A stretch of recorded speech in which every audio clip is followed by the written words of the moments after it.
To add the project to a Bitbucket repository, follow these steps. Create a repository on Bitbucket.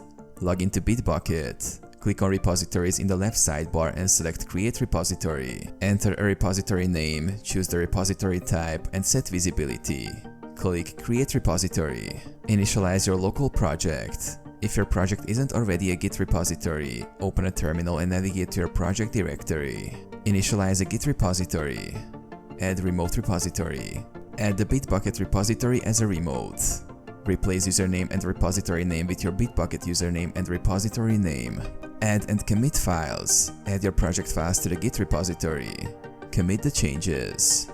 Push to Bitbucket. Push the changes to the Bitbucket repository. If your repository uses main instead of master, replace master with main. Verify on Bitbucket. Go to your Bitbucket repository page to verify that your project files have been successfully uploaded.